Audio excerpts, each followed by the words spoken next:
one.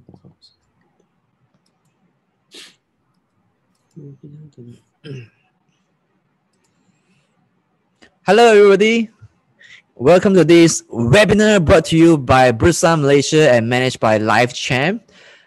Today, we are going to delve deeper into understanding corporate exercises. Okay, so this webinar is titled Corporate Exercises Mastery. That means after going through this webinar, you'll be understand at least 4 types of corporate actions in this webinar, whereby Ian will show you what are these 4 corporate exercises are and what are the impact to the shareholders.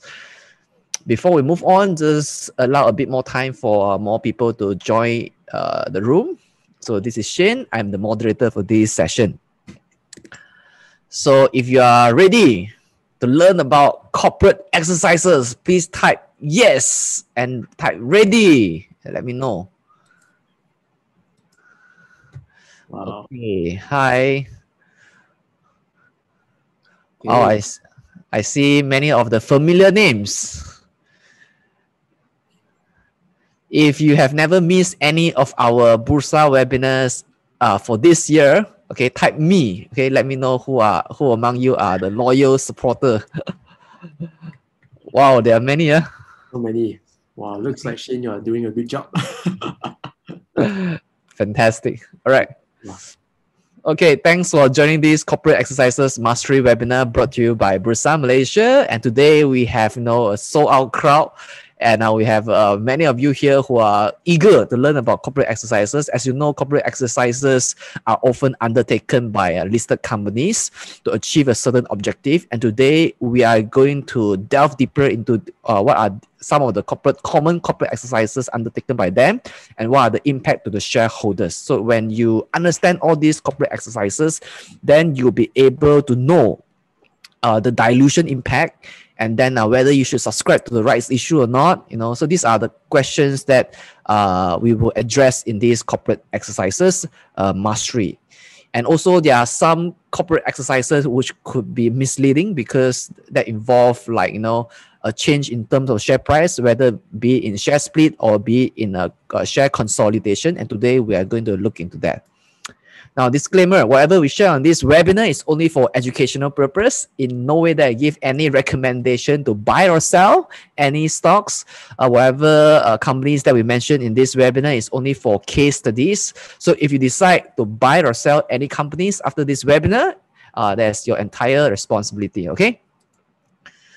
Now, allow me to introduce our speaker today. And he also came last week to talk about Sharia compliant REIT. And today he's here to share with us corporate exercises. Now, Ian is a content producer of kclau.com. He has written over 100 articles on kclau.com. He is also a regular webinar host and presenter.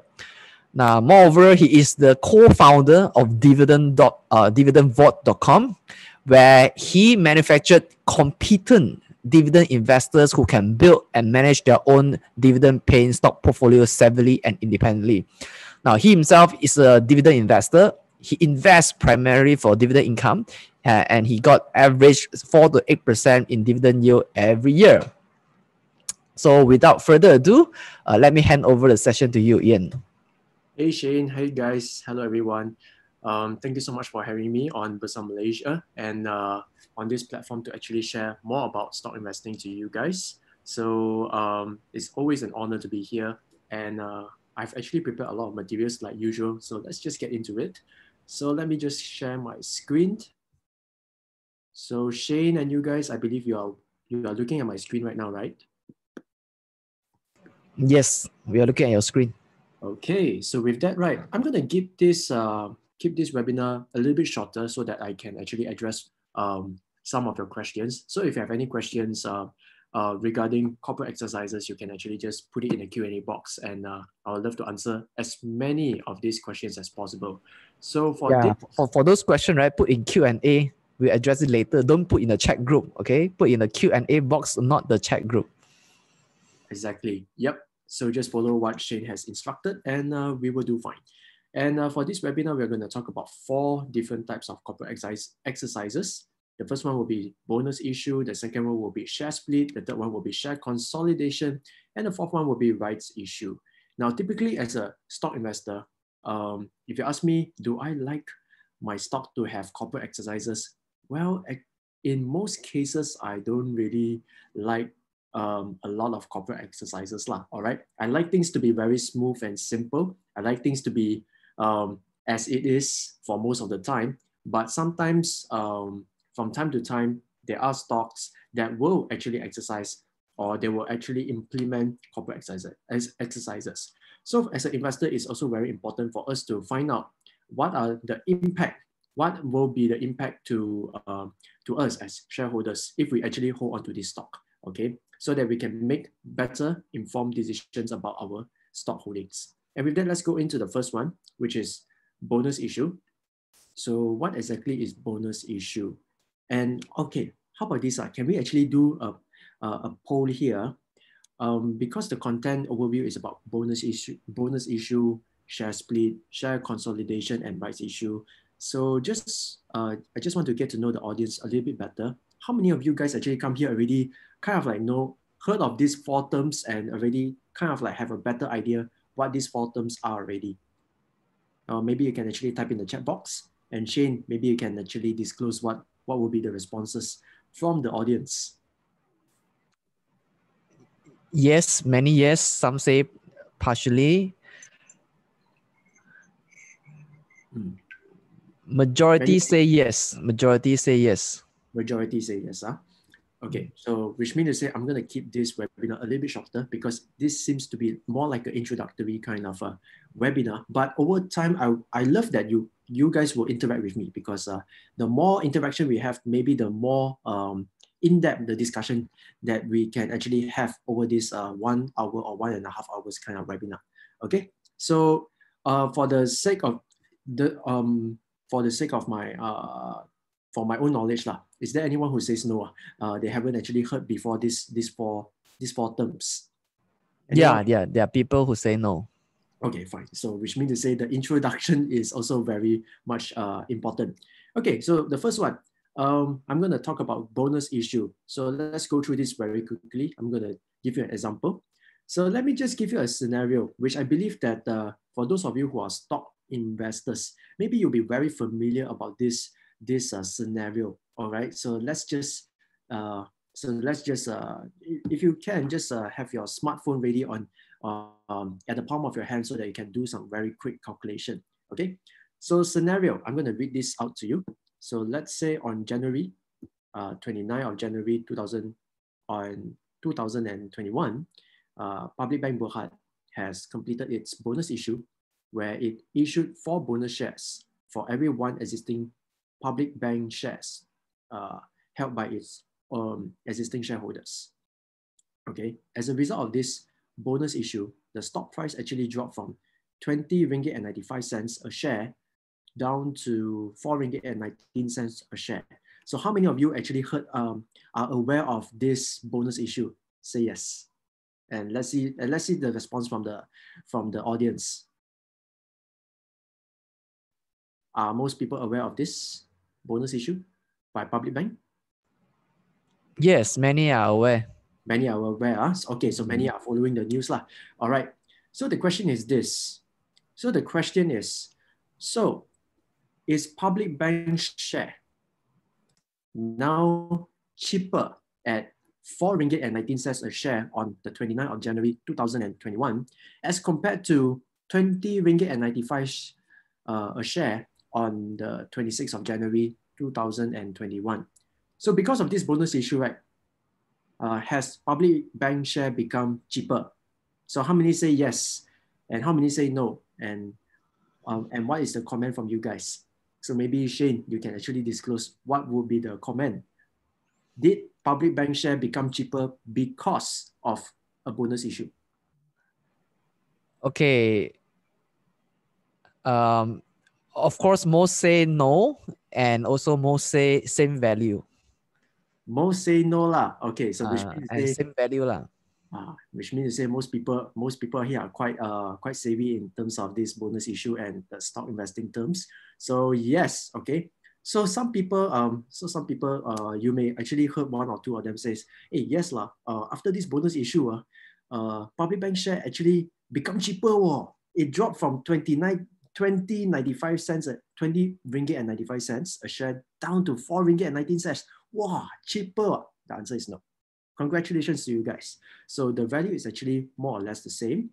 And let me just explain why. And this is the mechanics of bonus issue. Okay, so let me just give you an example on to actually illustrate the impact to shareholders. So let's say we have Mr. Tan, and Mr. Tan owns 10,000 shares of Public Bank, right? And on the 27th of January, Public Bank stock price is at 20.95, okay? So on 29 January 2021, Public Bank had completed bonus issue where it issued out 4 bonus shares for every one existing shareholder. And thus the stock price of Public Bank has been adjusted down to 4 ringgit and 19 cents a share. So the question is this, what is the impact to shareholders? Number one, the number of shares. So before the bonus issue, Mr. Tan will have 10,000 shares. And after the bonus issue, what happened is that Mr. Tan, right, will now be given another 40,000 bonus shares because it's 4 bonus shares for every 1 existing share. So therefore, he will receive 40,000 bonus shares. And if you add on to his 10,000 existing shares, therefore he will have 50,000 shares. All right. So before bonus issue, 10,000 shares. After bonus issue, before bonus share, 10,000 shares. After bonus issue, 50,000 shares. Okay, so that's the first impact.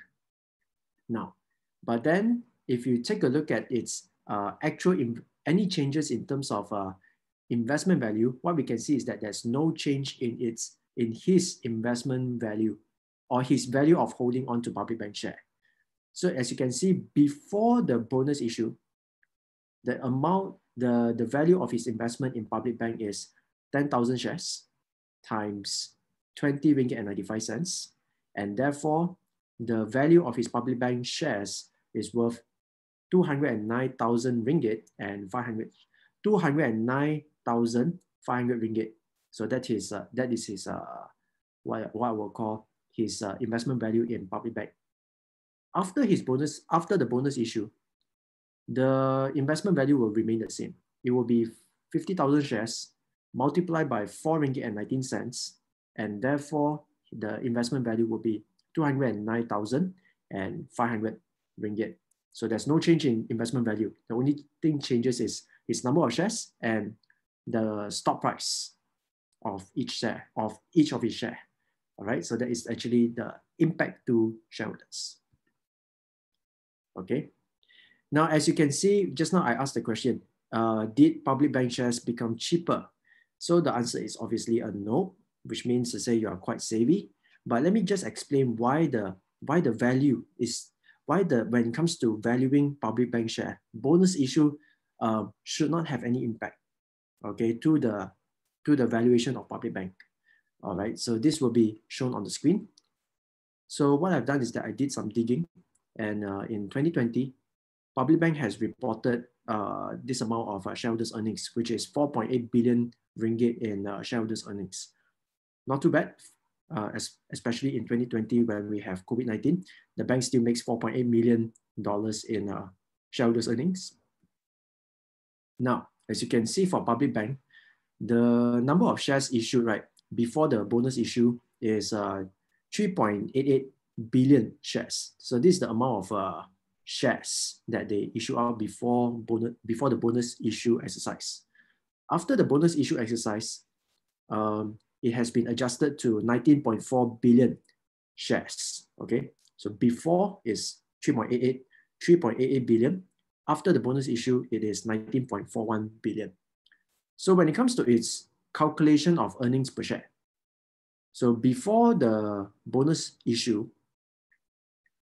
as you can see, the earnings per share right will be calculated as follows. You take 4.87 billion, you divide it by 3.88 billion shares. Therefore, the earnings per share for Public Bank, if let's say there's no bonus issue, it will be $1 or 1 ringgit and 26 cents. But after its bonus issue, the earnings is still the same. It's 4.8 billion but then you have to divide it by more amounts of share, which is 19.41 billion shares. And therefore, your earnings per share after the bonus issue is now 25.1 cents. Okay, so this is the impact to the calculation of earnings per share. So this is very important because when we have the earnings per share figures, then we can actually ascertain the valuation of public bank. And one of the most popular ways to value a stock is to use PE ratio. So now we are going to look at the PE ratio of public bank before and after the bonus issue. So before its bonus issue, we can see that the stock price is $20, 20 ringgit and 95 cents. And earnings per share 2020 is $1.25. So before the bonus issue, we take if you know the PE ratio, how is it calculated is like this. You take the stock price, you divide it by the earnings per share. So you take 20.95, you divide it by $1.25 or $1.26. Therefore, your PE ratio is 16.69. Okay, so that's your PE ratio. But after it has issued out the bonus issue, the public bank stock price is $4.19. The earnings per share figure has been adjusted down to 25.1 cent. So therefore, if you take 4 ringgit and 19 cents and you divide it by 25.1 cents, your PE ratio is still going to be the same, which is 16.69. So which means over here, what we can say is that bonus issue by itself does not make a stock any cheaper, and it does not make any stock more expensive. In terms of valuation, it's still the same. There's no change when it comes to its valuation. So the first myth is that if you do not know what is bonus issue, don't think that just because the stock price has been adjusted down, the valuation changes. It does not change. Okay, so it's not going to make stocks cheaper or more expensive. Okay, let's move on. So the question is this: if let's say bonus issue doesn't make a stock any cheaper or expensive, then why do stocks do bonus issue? Why do they have this? Why do they practice such corporate exercises? Okay, so the reasoning is this. So in Malaysia, I believe, if you want to buy a stock, the minimum amount of stocks, all right, to buy or to sell or to transact is 100 shares.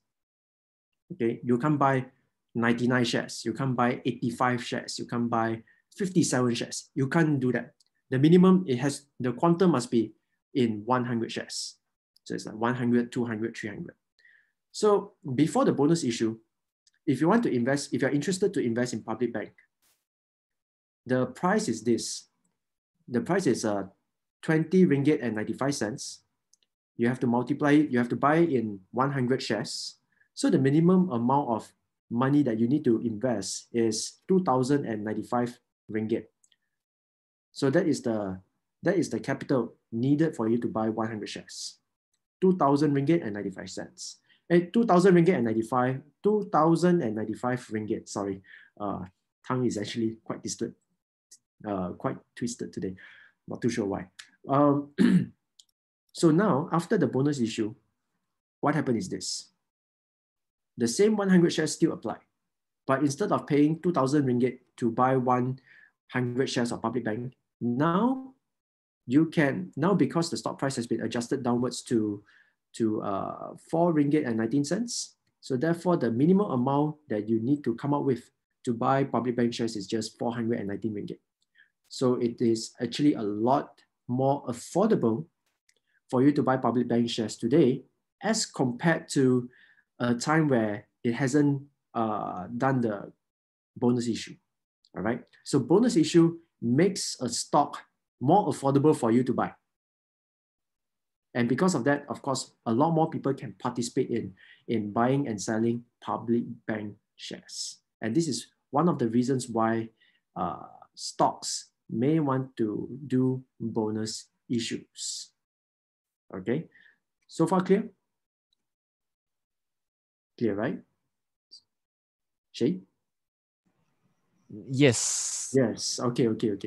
All right, so with that, let's just move on to the next question. So some of you, I believe that most of you here are actually quite well versed with this 4 corporate exercises. So just to actually, so let me just give you another question now. Let me just ask you a question. So what is the difference between a bonus issue and a share split? Anyone know? If you guys know, maybe you can just put it in the comment section, and maybe Shane can disclose to us what's the difference. So there are any comments from the floor? Let me see. Let's wait for some responses first. Yeah. Okay. From the responses we have got up until now, most say no difference or it's the same. But I think there's one guy says that Zhang Enqiang, I guess, says that the par value will change. The par value will change. Okay, so now this is actually where our knowledge when it comes to corporate exercises will differ. Okay, because in general terms, bonus issue, share split, actually at the end of the day is still the end result seems like the same thing, right? But then so a lot of people kind of like think, what is the difference between the two? So here I'm going to just explain what are the differences. There are some similarities, no doubt, but there is also a difference between the two. So here I'm also going to share with you what are the differences. Okay. And now the thing is that let's go through another scenario so that everyone can follow. So now I'm going to use a fictitious kind of example. So let me just read it out to you. So presently, ABC Berhad stock price is $10 a share. Earnings per share is 1 ringgit. So we have two scenarios. The first one is on bonus issue. ABC Berhad decides to do a 1-to-1 bonus issue, which means it will issue out 1 bonus share for every 1 existing shares held by the shareholder. That's the first scenario. The second scenario will be ABC Berhad decides to do a 1-to-1 share split, which means they're going to split 1 existing share held by the shareholders into 2 shares. So therefore, what will be the consequence for both scenarios? So let's take a look. So this is the impact to shareholders, as you can see. So at the end, we have 2 scenarios. The first one, bonus issue. The second one, share split. So after the bonus issue, the shareholder will, from one existing share, it will hold 2 shares. And whereas when it comes to share split, it will be the same thing.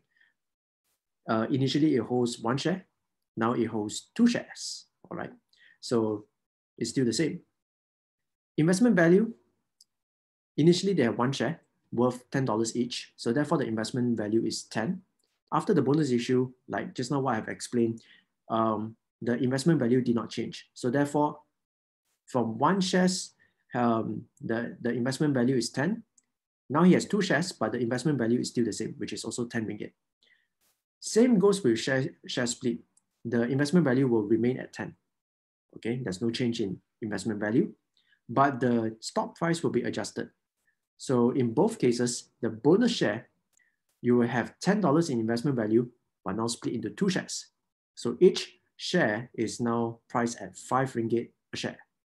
And the same thing goes with share split, whereby you take 10, you divide by 2, and therefore you have 5 ringgit per share. And when it comes to its earnings per share, adjusted EPS, let me just do a quick, how will I say it? Let me just do a quick, hold on. Let me just do a very quick amendment. All right, so we are back here. So the adjusted earnings per share is like this. Initially, the earnings per share is 1 ringgit.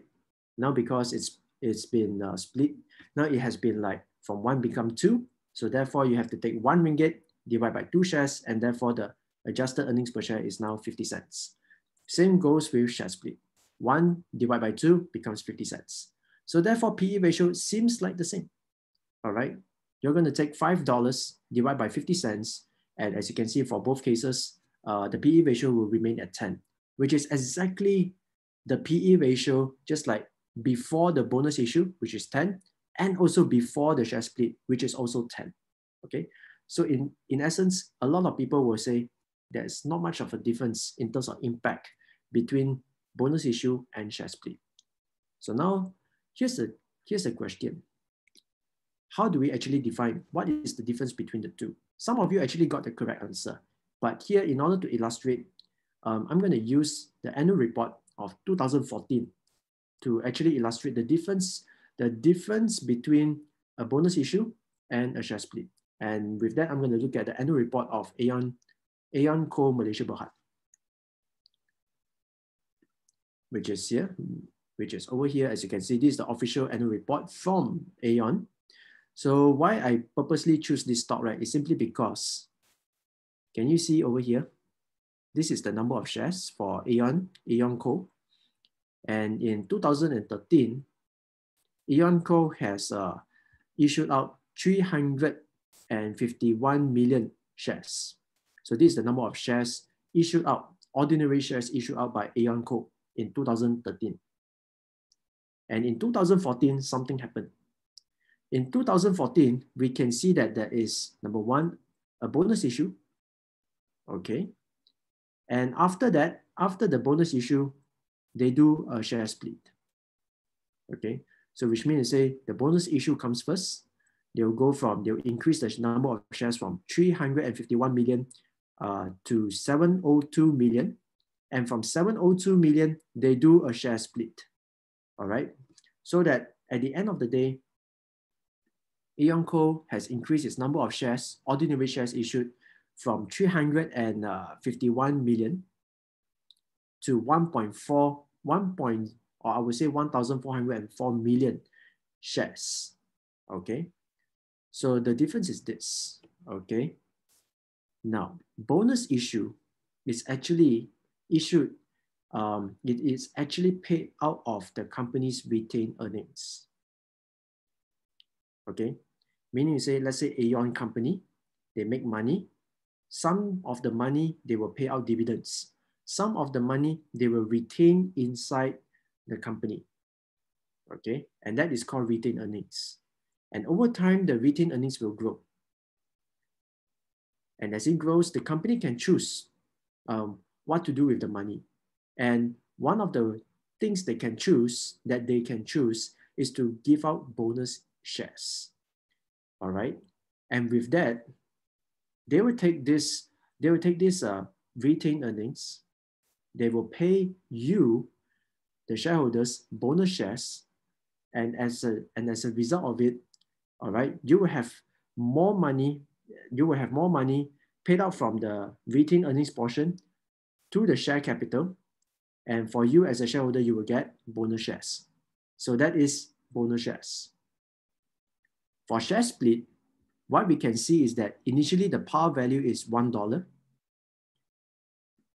A share split is not paid out of the company's profits, but rather it is actually, you take the, let's say for this example, Aeon Co, you take RM1 and then you just split it into half. So therefore it says here share split to 50 cents each. So it's like $1 par value becomes 50 cent par value, and therefore the what do you call, the cake has been splitted or been cut into or sliced into two. So that is actually the difference between a bonus share and as well as a share split. Now to prove my point, let me just find you this. Let me just go back to the annual report, to the financial statement, where I'm going to show you that where we have this. Can you see that right now we are at this statement of changes in equity. Look at the thing here, retained earnings. So as you can see here, the company is profitable. So in 2013, what it does is that it pay out dividends, fine. So it can distribute some of the earnings here as dividends to reward its shareholders.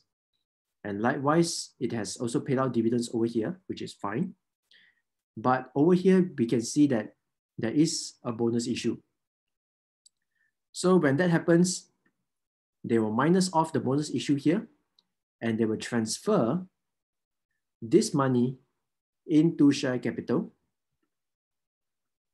Okay, so they'll take the profits here, they will transfer it here, which is share capital, and therefore this amount here will increase, and this amount here will definitely decrease after the bonus issue.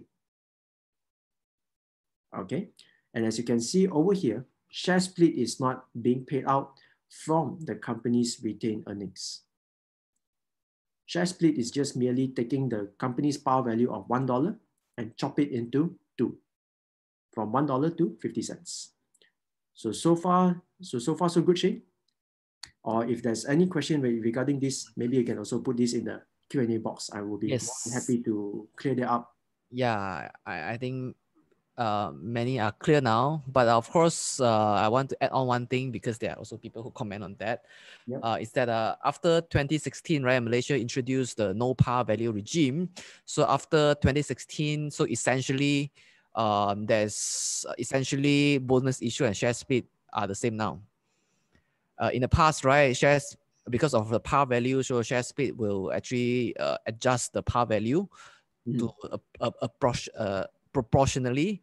And then for bonus issue, of course, it will be transferred from the retained earnings to the, it will reduce the retained earnings and increases the share capital. But after 2016, where the Malaysia introduced no par value regime, then they essentially similar right now, because we are catching up with other different countries such as Hong Kong, such as New Zealand, in the area of no par value regime. Okay, that is a well add-on. Thank you so much, Shane. And with that, let's move on to the next one. Okay, so since we know a thing or two about bonus shares and share split, so now the next question would be, okay, this one will actually explain everything lah. All right, the differences between how I say bonus shares and share split, like what I've just actually mentioned just now. So we'll just skip this slide, and we'll move on to the next one, which is what exactly is share consolidation? Now, typically share consolidation, right? If you invest in some, most likely you won't find this very often, okay? But if you find this, right, okay, most likely you will find this for stocks whereby the stock price of this company is very low, okay?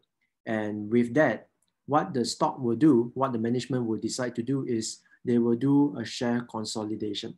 So what exactly is a share consolidation? It is actually an opposite from share split. Okay. So just now from this graph over here, if this is a share split, all right, so which means you take this cake over here, let's say this is the stock, one stock, and then you just chop it into 2, all right?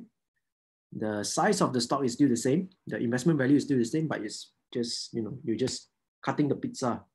You're just slicing the pizza to half. So that's share split.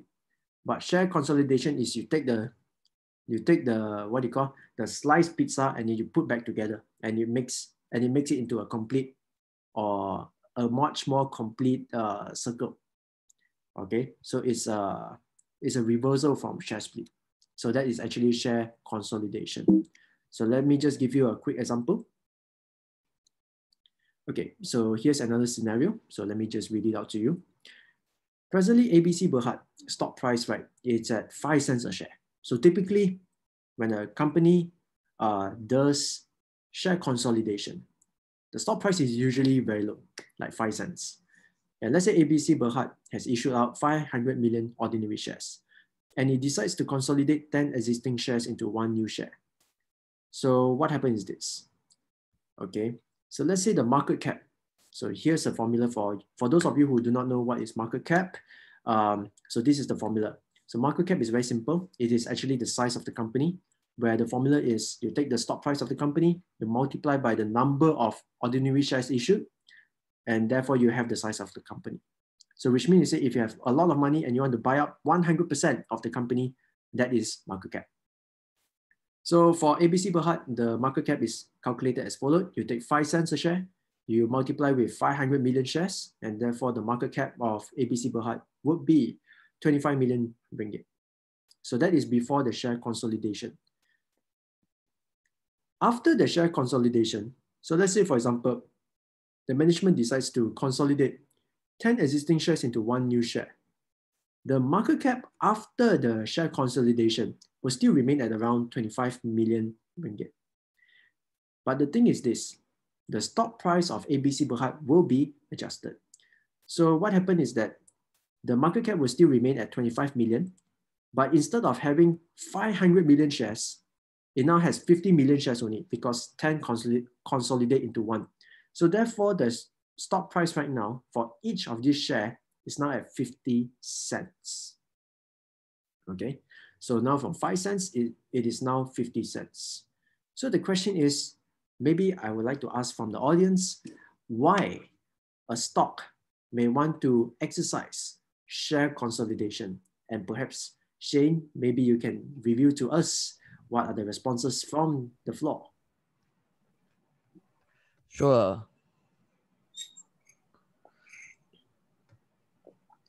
So anyone comment anything? We got one or two. Let me wait for more responses first. I see. Okay. Because we don't actually get share consolidation a lot. All right. So typically this one will happen more likely towards all the penny stocks. Okay. But anyway, any responses? People who comment about penny stock, there are some who say to attract investment, some to make it look more attractive.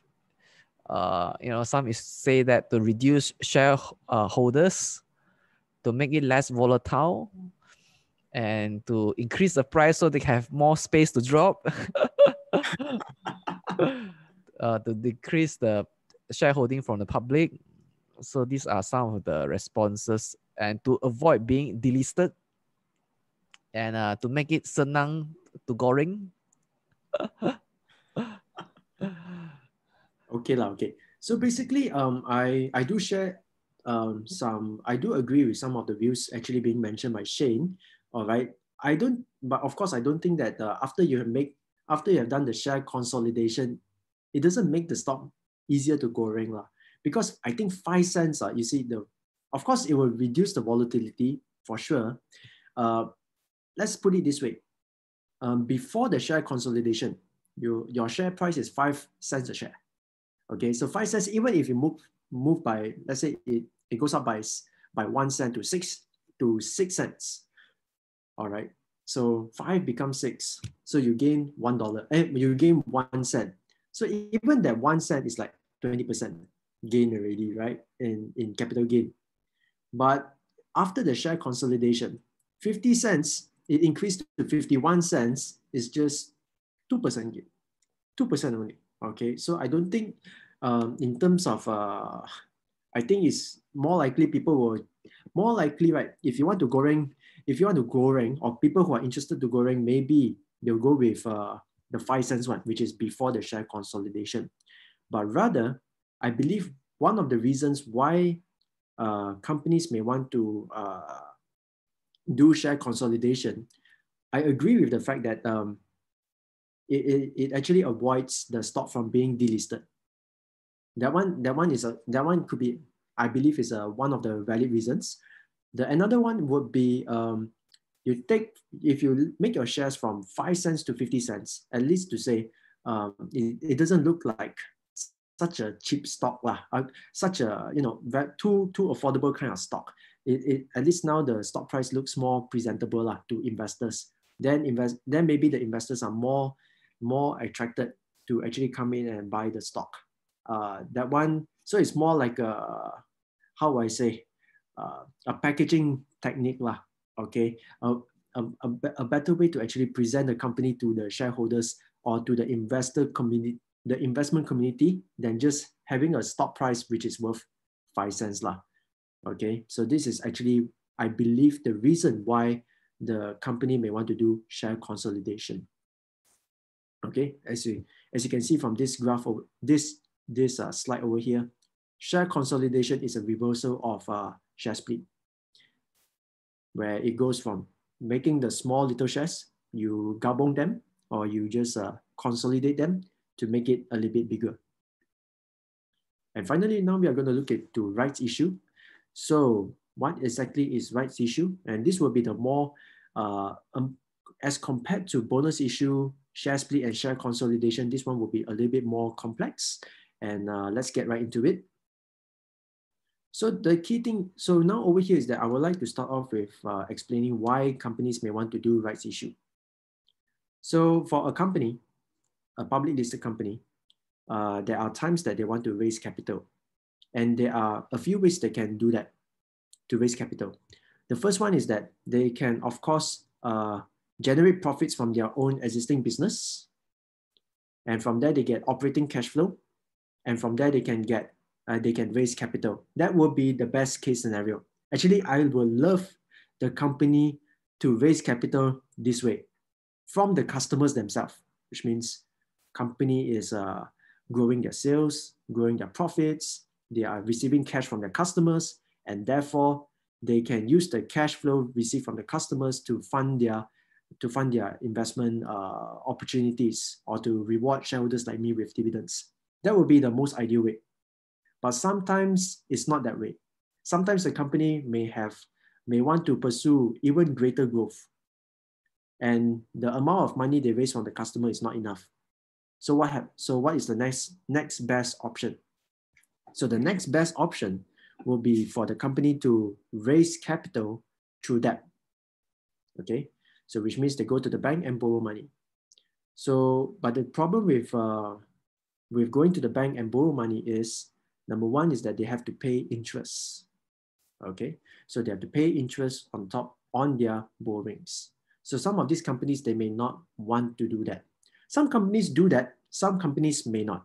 Okay, so let's just keep it. Let's say some companies do actually, go to the bank and they obtain a loan from the bank so that they got the funds to invest in their expansionary activities. Some may not. So if let's say they choose not to, there's also another way, and the way is to do rights issue. Okay, so rights issue. So issue, the word issue here means they issue shares, and the rights here means they will give the rights to shareholders, existing shareholders, to exercise their rights to buy the share at discounted prices from the market value. Okay, which means existing shareholders will get the rights to buy discounted price shares, all right, from the market value, so that if let's say that the investors, the existing shareholders, give the money to the company will receive the money and they can raise capital for their expansionary activities. Okay, so therefore over here we have the differences between the two. Number one is that if you use rights issue, you don't need to pay interest. And when you don't need to pay interest, then of course, then well and fine. I mean to say, there's no fixed schedule for you. There's no fixed schedule for you to pay interest or to actually repay the loan. You receive the money, you invest, and that's well and fine. Okay, but here's the thing: when you issue shares at the discounted price, what shareholders may be attracted to have, what they are expecting could be, after they have invested more money into the share, they might expect more dividends from the growth of the company. From the growing profits of the company, they want increasing dividends. So that is actually the cost of having rights issue. Whereas if they just go with the bank, they borrow money from the bank, they get a loan, they pay interest. If the company actually grow in terms of their profits, it doesn't mean that it doesn't mean that the stock needs to pay more interest to the bank, because the interest is kind of like fixed, or more or less fixed by the bank. So that is the differences between raising capital through debt and raising capital through rights issue. And with that, let's take a look at another example. So we have Mr. Chin over here, and Mr. Chin has 10,000 shares of ABC Berhad. And as you can see, the stock price is $3 a share. All right. And now here's the thing. ABC Berhad decides to raise capital via rights issue to fund its growth activities. So the company, what it does is that it offers shareholders the rights to subscribe ABC Berhad shares at RM2.40, which is a discount from the market value of $3, which is 20% down. And people like Mr. Chin or his fellow shareholders is limited to purchasing a total of 1 rights share for every existing 4 shares he holds. Okay, so so when it comes to rights issue, there's always a limit to how many discounted price shares that you can actually get. All right, and in this case, it is 1 right shares for every 4 that he holds existingly. Okay, so the question is this: what is the maximum number of right shares Mr. Chin can buy? So the calculation is as followed. As you can see, 1 right shares for every 4 shares he holds. And Mr. Chin has 10,000 shares. So therefore, the maximum amount of shares that he can buy is 2,500 shares. Okay, which means Mr. Chin has a choice. Mr. Chin has 3 choices, actually, I believe. 3 choices. The first one is that he can subscribe. He can buy, he can subscribe, he can actually apply to get 2,500 shares because it's his right to actually subscribe. 2,500 shares. All right, so that is the first one, the first choice. The second choice is he can, let's say he doesn't have enough money to subscribe 2,500 shares. He can actually subscribe something lesser, between 0 to 2,500 shares. Maybe he can subscribe up to 1,000 shares if he still wants to subscribe. Okay, so I believe that is the second choice that he can actually make. And the third choice is that Mr. Chin can say, I forfeit my right. I don't want to subscribe. I just want to hold on to my 10,000 shares. So these are the 3 choices. Or maybe there's a fourth one, which is he's not aware of this rights issue and therefore he just forfeited his right, or he just allowed the offer to lapse. Okay, and therefore he just remained a shareholder with 10,000 shares of ABC Berhad. But in this case, let's say, for example, he go and subscribe in full, the 2,500 shares. So the maximum amount, so the additional amount of money that he needs to invest would be calculated as follows. It is 2,500 right shares multiplied by RM2.40, which is a discounted price. So therefore, in order to top up his investment into ABC Berhad, he will need to invest another 6,000 ringgit into the company. So that is rights issue. Okay, so what happened? What would happen to his total value of his investment? So let's say he actually subscribed all the right shares, the 2,500 shares. So what happened is that the total value of Mr. Chin's investment in ABC Berhad now is calculated as follows, which is the original 10,000 shares multiplied by the market value, which is $3. So here we have 30,000 shares. This is the original value of Mr. Chin's investment in ABC Berhad. And then we have the additional investment, which is 6,000, which is calculated from 2,500 shares, the right shares, times the discounted of RM2.40 a share. So you take 30,000 plus 6,000. So now the total value after the rights issue is 36,000 ringgit. And with that, if you want to adjust for the stock price after the rights issue, we will have to take the 36,000 ringgit and we have to divide it by his new amount of shares he holds after the rights issue, which is 10,000 shares plus the 2,500 right shares. So now he has 12,500 shares. So we actually need to take the 36,000 ringgit, divide by 12,500 shares. So now the adjusted theoretical stock price after the rights issue will be RM2.88. So that is actually the calculation. All right. So typically speaking, after the rights issue, the stock price right will be adjusted somewhere between the market value, the rights price, the offer at rights issue. So it will be somewhere between here one. Okay, it has to be somewhere between here. If not, it doesn't. Most likely it will be here. If not, it doesn't make sense. Okay.